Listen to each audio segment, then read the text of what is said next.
திருச்சிற்றம்பலம். 38வது நாயனார் கூற்றுவர் நாயனார் புராணம். ஆர்கொண்ட வேர்கூற்றன் Kalanthai cone அடியே என்று சுந்தரமூர்த்தி சுவாமிகள் தனது திருத்தொண்டு தொகையில் கூறுகிறார். கலந்தை என்ற ஊரின் சிற்றரசராக இருந்தவர் கூற்றுவனார் ஆவார். தன்னுடைய வலிமையால் வேந்தர்கள் பலரை போரில் வென்று பல சிற்றரசர்களையும் தம் கீழ் கொண்டு வந்து பெரிய அரசராக விளங்கியவர்.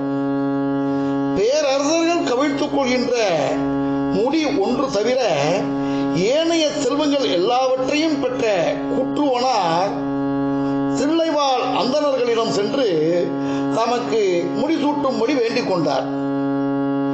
சோழர்களை தவிர பிறருக்கு தாம் முடிசூட்ட முடியாது என்று மறுத்த அந்த வேதியர்கள் அரசனுக்கு அஞ்சி சேர நாட்டிற்கு ஓடிவிட்டனர்.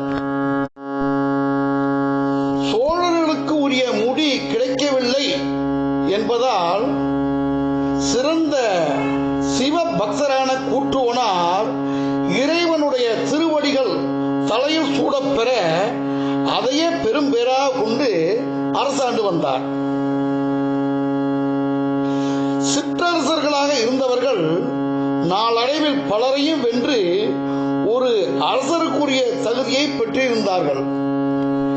அரசர்களுக்கு உரிய எல்லா செல்வங்களையும் பெற்று முடி ஒன்று மட்டும் இல்லாதவராக இருந்தார் என்று சேக்கிழார் கூறும் பொழுது பழந்தமிழ்நாட்டின் பழக்கம் ஒன்றை நன்கு அறிய முடிகிறது. சேர சோழ பாண்டியர் என்ற மூவர் மட்டுமே முடி புனைவதற்கு உரியவர்கள்.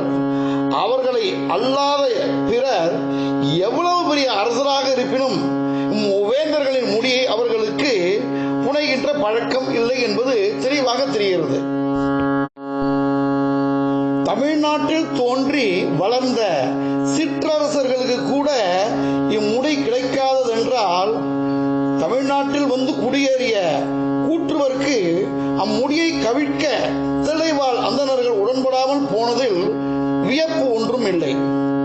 இதைவிட சிறப்பு என்னவென்றால் அதிகாரத்தை கையில் வைத்துக் கொண்டிருக்கும் அரசனுடைய ஆணையை எதிர்த்து முடிசூட முடியாது என்று உறுதியாக கூறிவிட்ட தில்லைவாழ் அந்தணர்களின் நெஞ்சுரத்தை பாராட்டித்தான் ஆக வேண்டும்.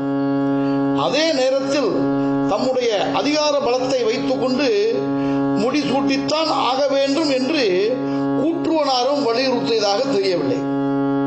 இவ்வளவு சிறப்பு வாய்ந்த சிவ தொண்டராகிய சிவ பக்தராகிய கூற்றுவனார் இறைவனுடைய திருவடியை தலையில் சூடிக்கொண்டு அதையே பெருமுடியாக கருதி கிரீடமாக கருதி அரசாண்டார்.